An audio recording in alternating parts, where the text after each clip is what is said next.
Okay, gavel, gavel, gavel. Good morning, everybody. My name is Sally Schiffman. I'm a principal planner here at the City of Escondido, and today I will be acting as the zoning administrator. Typically, these meetings are a little more informal than our regular planning commission or city council hearings, but you are all more than welcome to be here. We do have opportunities for speakers. I will be leaving the door open. I think today is just a little warm in here with so many, but we will go ahead and get started. The first item on our agenda today is PL 250135. This is for the New Vision North County Church minor conditional use permit. At this time, we are recording the meeting. We do ask that everybody introduce themselves for the record. Mr. Beck, you're more than welcome to take notes. We do also record it. So I will start again. Sally Schiffman, principal planner. Today I'm the zoning administrator, and we will go to my right. Angel Estrada, witness. Melissa DeMarzo, assistant planner. Greg Massey, contract planner. Elizabeth Shoemaker, KB Helm for item number 2. Zach Beck, city clerk. Jim Rizzo, member of New Vision, North County. Michelle Soto for number 1. Open Mejia, supporter of New Vision. Juan Cabrera, New Vision. Leslie Vaca, New Vision. Juan de Dios Vaca, New Vision. Bernardo Cruz, New Vision Church. I'm Roger Vanderwerken. I'm a resident of Escondido, and I'm here in support of New Vision. Joe Garcia, pastor and deputy mayor. Lee Contreras, founder pastor of New Vision Church. Lee Contreras, New Vision Church. Thank you.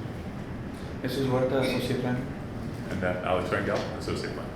Okay, thank you, everybody. Do we need any clarifications at this time? No. We're good. Okay, so for today's first agenda item, we will be reviewing a request for an approval of a minor conditional use permit to allow a religious assembly use with ancillary counseling services within a 2,708 square foot tenant suite. This is suite 363 in the existing 1.2-ish million square foot Meerschaub's Mall retail center. The site maintains a planned commercial general plan land use designation and a zoning designation of planned development commercial.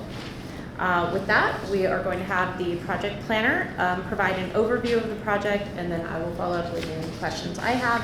We will then open it up for public comment, and then we will have a decision. Melissa. Good morning. Once again, my name is Melissa DeMarzo, assistant planner with the City of Escondido. Today I'm presenting a request for minor conditional use permit for church assembly use with ancillary counseling services located at 272 East Villa Rancho Parkway, Suite 363 within the city's commercial plan development zone.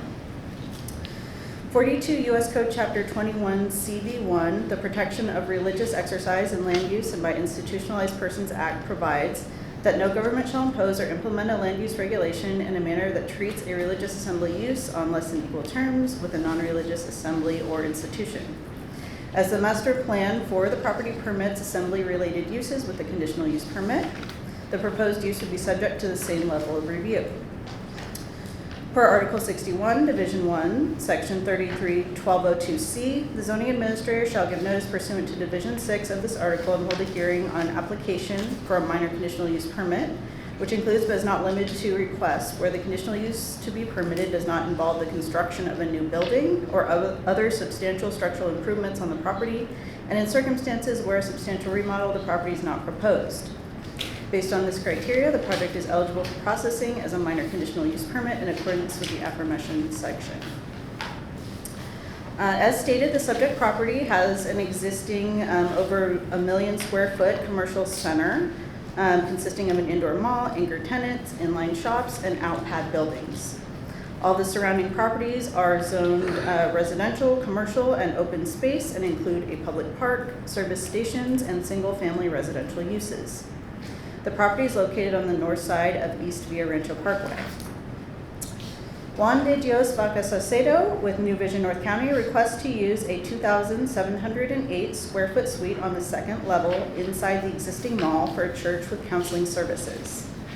The services would have a maximum capacity of 70 patrons at any given time and would occur on Sundays during typical mall hours, which are currently 11 a.m. to 7 p.m. Low-level amplification, including microphone and speakers, is proposed and conditioned to minimize impacts to adjacent tenants and the mall common areas.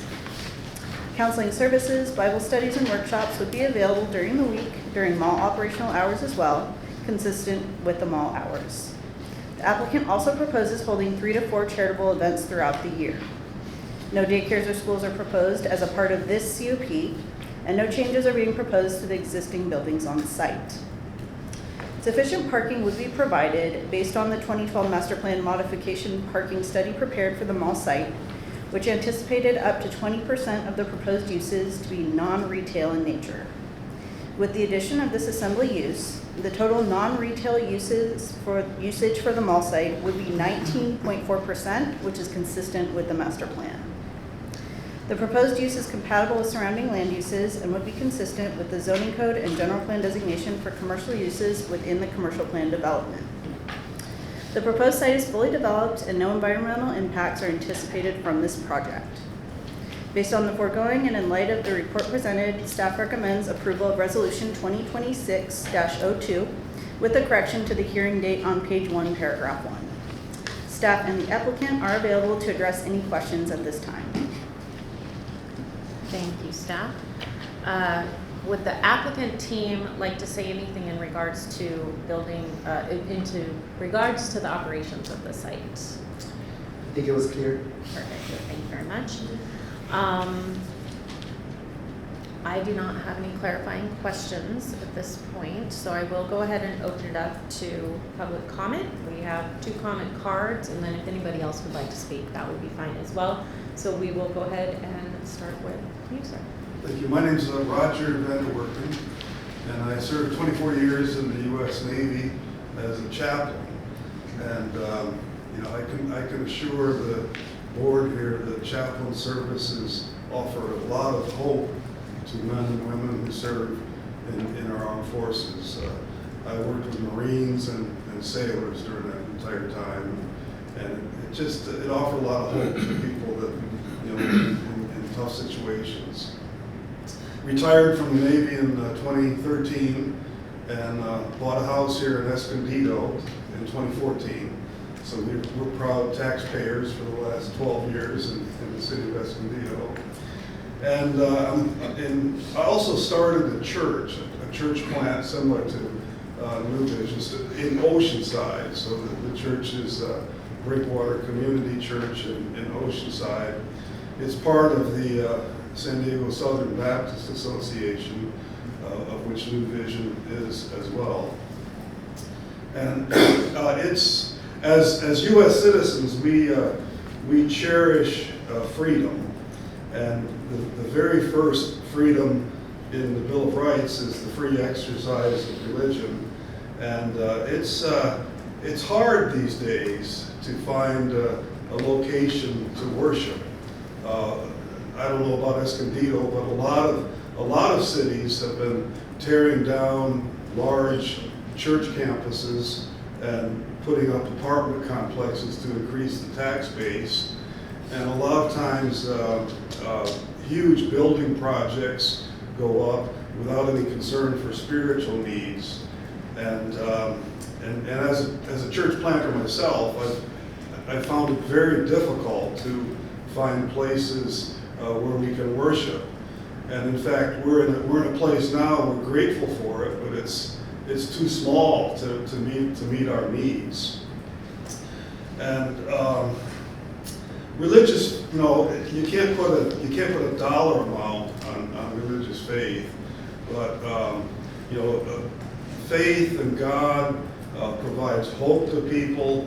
It creates better citizens. You can't answer these kinds of questions. How many marriages did my faith save? Or how many people got off of drugs because of faith? Or how many people are off the streets because of a renewed hope they found with faith in God? And so I just want to encourage the council to support this petition. and share the public space of the mall. It seems to me from a business perspective that malls seem to be struggling these days as well as churches. And it looks like a win-win where the church would pay a little bit of rent to the mall and help the mall be a vibrant place. So I also serve on the executive board for the, did I say that already? Southern San Diego Southern Baptist Association. So we represent about 200 churches in San Diego County, and New Vision's a great church within our association. So I just would encourage the board to give an affirmative. Thank you. And second speaker is Mr. Garcia. My name is Joe Garcia, and I'm a church pastor full-time of 35 years. In addition, I serve as the deputy mayor here in the city of Escondido. And when I first heard about this project about a year ago, I was tickled pink to have a place of meditation, a place of quietness, a place that in the middle of a mall, which is so busy, to be able to step into a place where you can actually seek something that you may not even know exactly what you're looking for. Places of worship like this are popping up all over the place. Airports, chaplains, and there's an association for chaplains for businesses. Why? Because the community is beginning to understand that having that available, having that space for somebody to be able to walk in. You never know who's walking by the mall and they're going through a situation. I've been in the hospital, which is, they have a chapel there. And I walk by and I see it and I'm like, oh, I need this right now. And to have that available in the mall with thousands of people, and our mall, by the way, is growing incredibly. To have that available for somebody just to walk in. And they've been paying rent for over a year and not using a single day of the place, which I believe shows their commitment, their strong commitment to this. And I know we're not tearing down any churches here in Escondido that I'm aware of. We keep using them, and that's an absolutely incredible blessing here in Escondido. So I rise in support of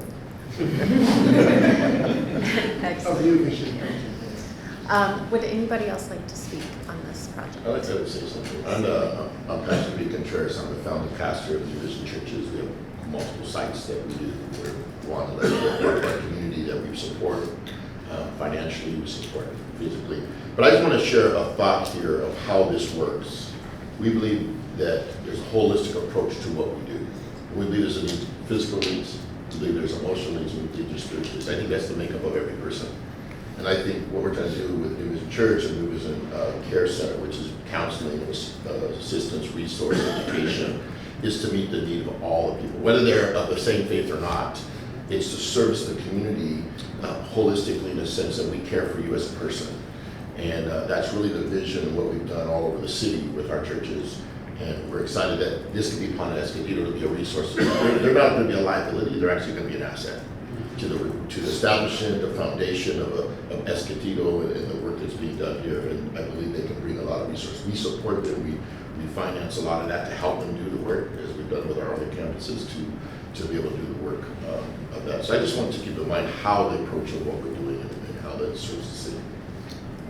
Thank you. Can I say something? I didn't probably know, but I've been working here, I was working here with the City of Escondido for 25 years. I own that one tattoo shop that's in Valley Parkway, Escondido Bodyguard, and just very thankful for the city that allowed me to work all these years. But me working there, meeting the people from Escondido, I used to have a life back in the days of drugs and all this stuff. And so this last year was my last year doing 25 years of business here in Escondido, and I joined a prison ministry, which is just to help, the community, because it helped me so much back in my years. So I'm here to support the vision, because I think it's a great idea that it can help the community around here. So that can help me. Thank you. Okay. Anybody else? Okay. so with that, we're going to close public comment period. I do have a couple of questions that have popped up, and I'd like staff to attempt to answer first. If staff's unable to, we'll pass it over to the applicant. So it looks like there would be up to 4 special events per year. Do we have an idea of the number of people or how those events would play out? And would those events still be required to get any special permitting when they arise? Yes, so as far as the events, any event that is outside of the mall area would be subject to a temporary use permit, and that would require submittal to the city. We would review for operation components, anticipated occupants, things like that. So that would be dictated by the temporary use permit. Okay, and if those events were to be fewer than, I think occupancy was limited to 70 people. So Correct. if those events were to be less than 70 people, would they be able to be taking place within their suite? And would that then require any sort of extra permitting? Or would that just be covered under this use permit? It would be covered under the use permit currently. Okay, so that's understood by the applicant. Anything outside of your unit, anything greater than 70 people would require a temporary use permit through the city. Perfect. The other question I had has to do with the amplification system. So there does appear to be some limitations to amplification systems under the mall lease requirements or allowances. And I do see that there is a condition of approval that states that your doors need to be shut if you are to use anything that amplifies sound or music. One, I'd like staff just to speak to that and in regards to how that is reconciled with the lease under the mall. And then 2, I just want to confirm that the applicant understands that condition of approval. So we'll start with staff. Correct. So the leasing agreement with the mall does have certain requirements as far as amplification. Additionally, we have conditioned the project to, as you stated, require the doors to be closed during the amplification to limit impacts. Okay. And does the applicant understand condition D1 does limit how those operations occur? Yes. Any concerns with any of the conditions put forth? You've been able to review them and discuss anything with staff? Yes. Okay. That concludes my questions. So with that, I have, as zoning administrator, I have reviewed the staff report and resolution for project number P250135. I have heard staff and public testimony, and I understand the project before me. The project has been found to be categorically exempt under CEQA guidelines section 15301 for existing facilities. As administrator, I have reviewed and considered the notice of exemption prepared for the project, and I have determined that it is complete and adequate, and that there are no significant environmental effects which cannot be mitigated.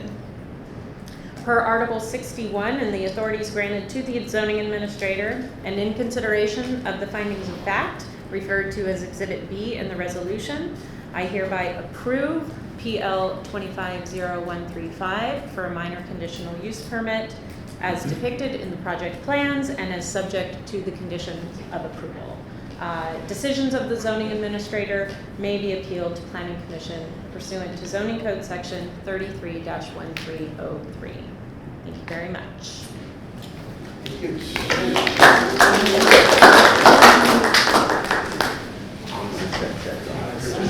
Just like city council, there would be meetings. That's okay. We'll give it just a minute and we'll start item 2.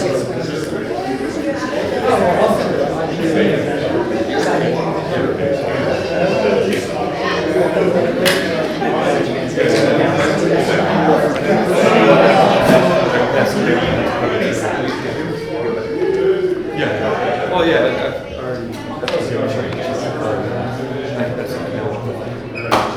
You guys were amazing. Thank you for your service, sir. Thank you. Thank you. Are you with Pete or with Juan? Good. Let me say hello. Because they're going to keep. I've met you before too, right? I don't know. What is your name? Jesus. Jesus, last name? Puerta? Okay. Well, I've seen you around. Sorry.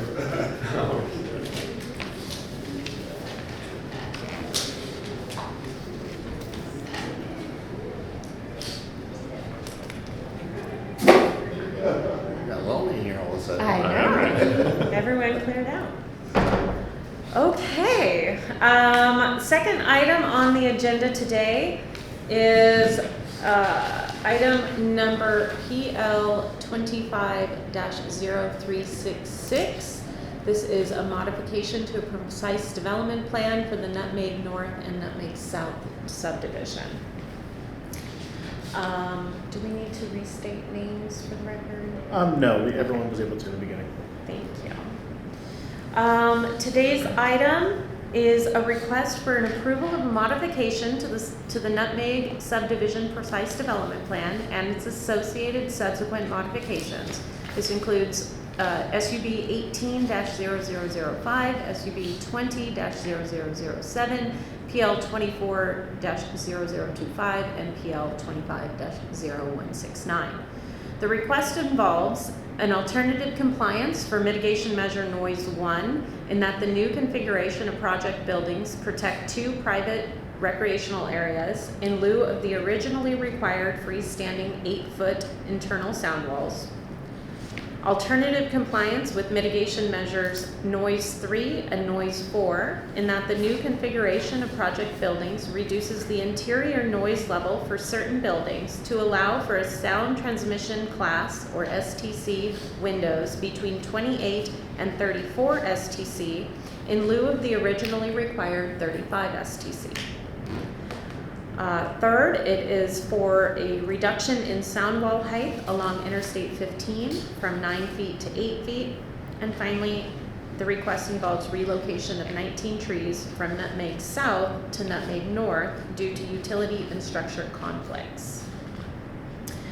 With that, I will turn it over to the project planner who will provide an overview of the project, and then I will follow up with any questions I may have. Very good, thank you. Greg Manson, contract planner. I'm here with also the applicant, Elizabeth. But the request is, as you mentioned, is a modification of the Nutmeg subdivision precise development plan.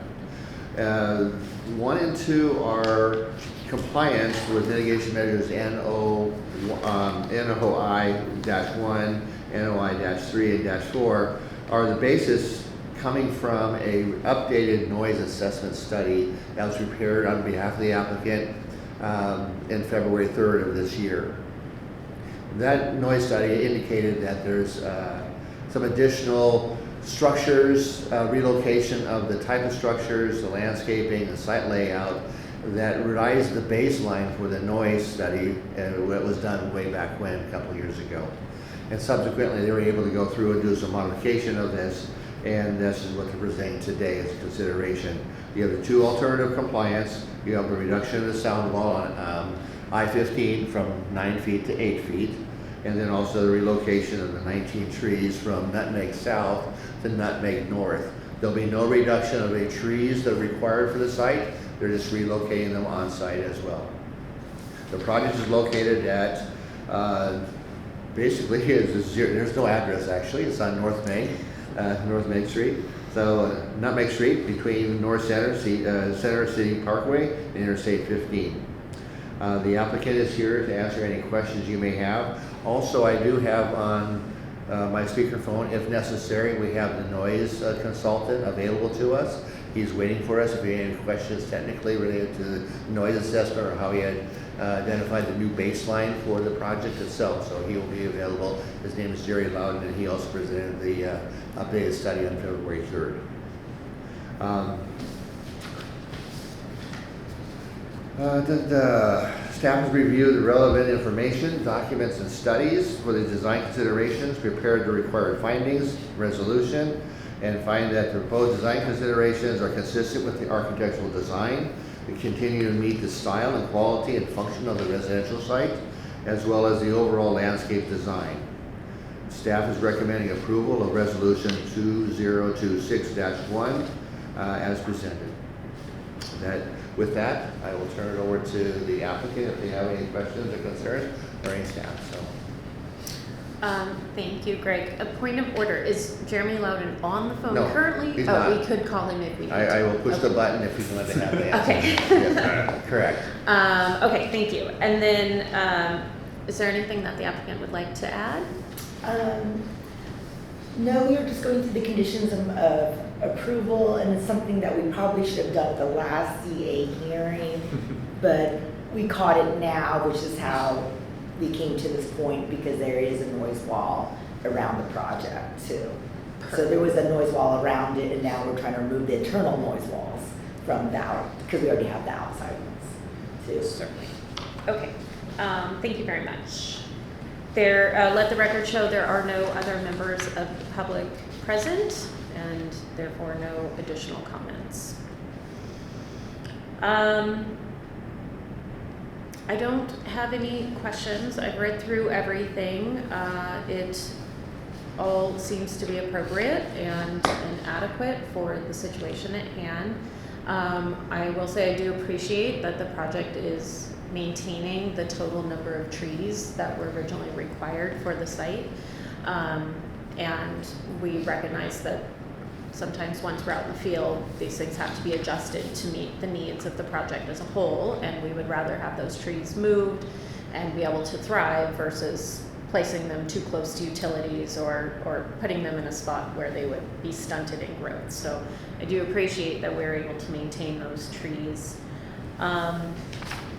I do not have any further questions or concerns. I just want to confirm with the applicant that there are no further concerns or questions with any of the conditions set forth. Thank you very much. I have reviewed the staff report and resolution for project number PL-0366. I have heard staff and applicant testimony, and I understand the project before me. The project has been found, let's see, regarding CEQA. After consideration of the entire record, including the updated noise analysis prepared by LDN Consulting in 2026 and all accompanying attachments, the zoning administrator finds that the proposed modifications to the Nutmeg subdivision precise development plan do not require further environmental review pursuant to CEQA guideline section 15162. The zoning administrator hereby determines that 1, the project modifications do not involve substantial changes that would result in new significant environmental effects or a substantial increase in the severity of previously identified effects. 2, no substantial changes have occurred with respect to the circumstances under which the project is undertaken. And 3, no new information of substantial importance has become available that would have triggered additional environmental analysis. Accordingly, the previously certified Nutmeg Homes Residential Project Environmental Impact Report, State Clearinghouse number 20180811063, certified by City Council in 2019, remains the appropriate environmental document for the project, and no subsequent or supplemental EIR negative declaration or addendum is required under CEQA, and therefore no further environmental review is required pursuant to CEQA guidelines section 15162. Further, per Article 61 and the authorities granted to me as zoning administrator, and in consideration of the findings of facts referred to as Exhibit B of the resolution, I hereby approve planning case number PL25-0366 as depicted on the project plans and subject to any new conditions of approval as set forth in the resolution. With that, this will conclude the item. Any decisions of the zoning administrator may be appealed to the Planning Commission pursuant to Zoning Code section 33-1303. Thank you very much. So forth. Do not build the walls and put in those windows. Thank you very much. Is it okay if I? We're good, yes. Okay. Yep, you're all set. Thank you very much. Just making sure. Yeah. Good luck on number 3. We'll get that.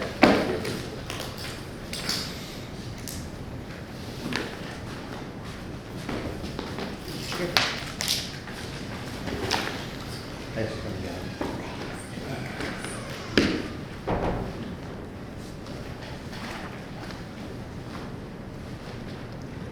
you'd like to. I was just saying for a Okay. second, yeah. Okay, all right, excellent. Okay, item number 3 on today's agenda is planning case number PL 26-0003.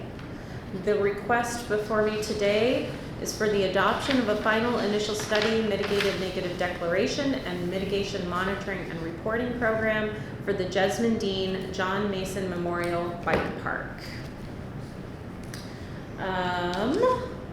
With that, I'm going to turn it over to staff for a project overview, and I'll follow up with any questions I have. Thank you, ma'am. Before we begin, I'd like to call to your attention 2 typographical errors that are within the agenda and the report itself.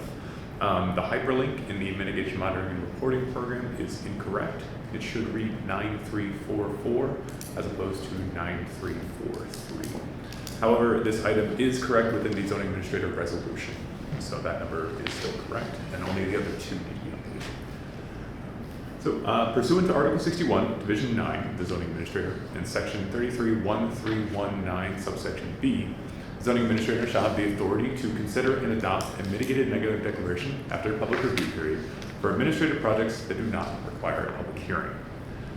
The proposed project site is located within the city's Jesmond Dean Park, located in the northern entryway to the city, addressed as 2401 North Broadway. The site is bounded by North Broadway to the east and Jesmond Dean Road to the north.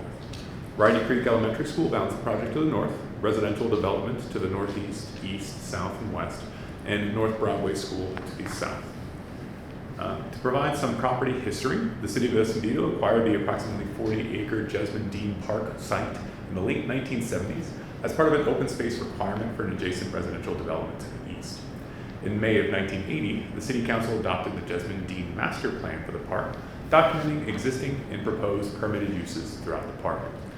Existing uses currently include recreational uses such as baseball fields, children's playgrounds, picnic tables, restrooms, concession stands, and of course associated parking lots with the project.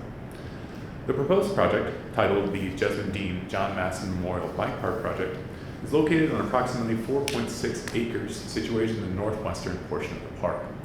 The city proposes to improve an existing undeveloped portion of the park, which the community currently utilizes informally for off-road recreational bike activities.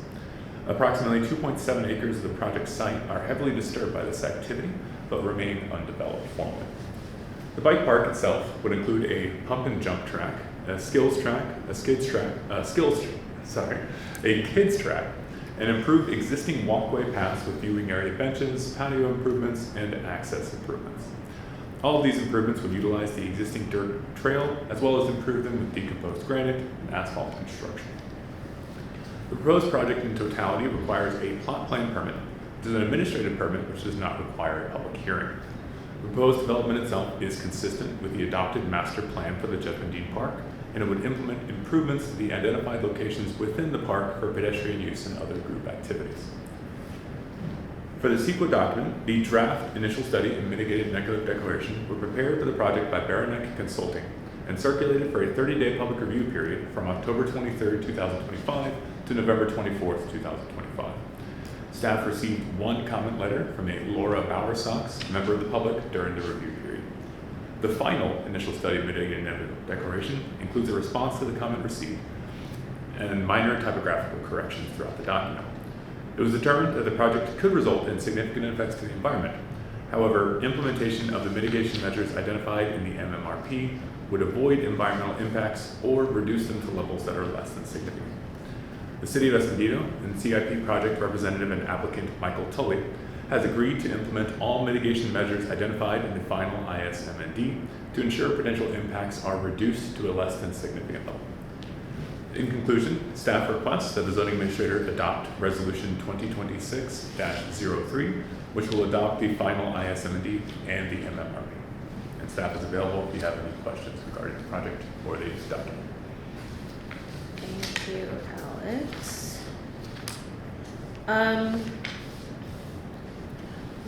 Did the original park master plan involve a CEQA document?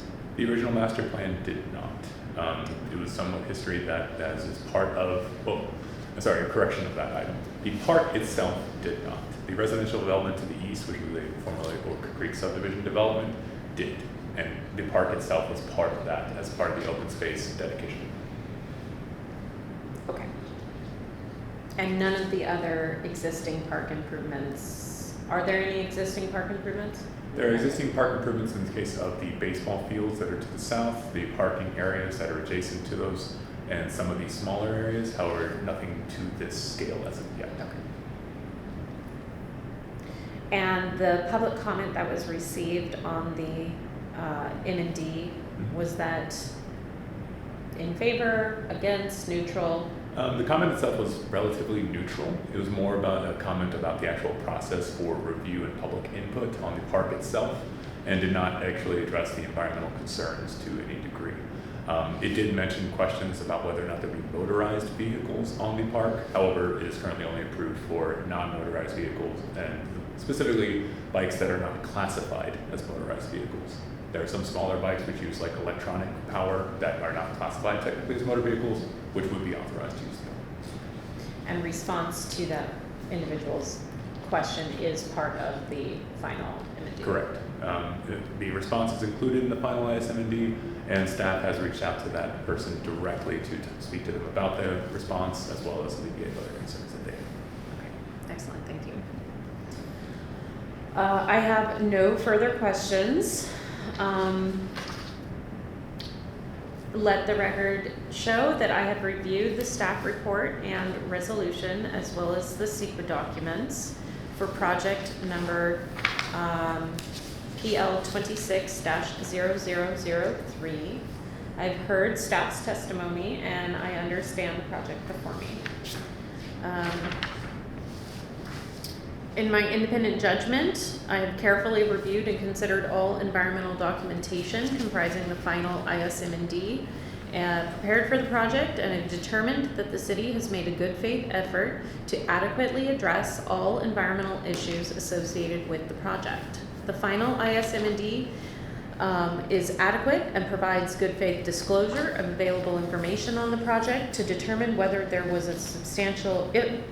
is substantial evidence that the project would result in any significant effects, and all requirements of CEQA have been met. Therefore, as zoning administrator, I do adopt the final ISM&D attached as Exhibit C to the resolution, as well as the MMRP, which identifies mitigation measures necessary to reduce all impacts to a less than significant level, and assigns ongoing responsibility for carrying out mitigation responsibilities which are appropriate to address and mitigate project-related impacts. I therefore direct that a notice of determination be filed with the county clerk of the County of San Diego in accordance with CEQA guidelines. And finally, per Article 61 and the authorities granted to me as zoning administrator, and in consideration of the findings of fact, I do hereby approve permit number PL 26-0003. Decisions of the zoning administrator may be appealed to the Planning Commission pursuant to Section 33-1303. Thank you very much. Minor correction, Yes. PL 26-0003 is only the document itself. The formal project, which is a plot plan, has yet to be approved by the city. It is a director decision that is pending the approval of this document. Thank you for the point of clarification. Therefore, the approval is for the ISM&D only. Correct. Thank you. With that, I conclude today's zoning amendment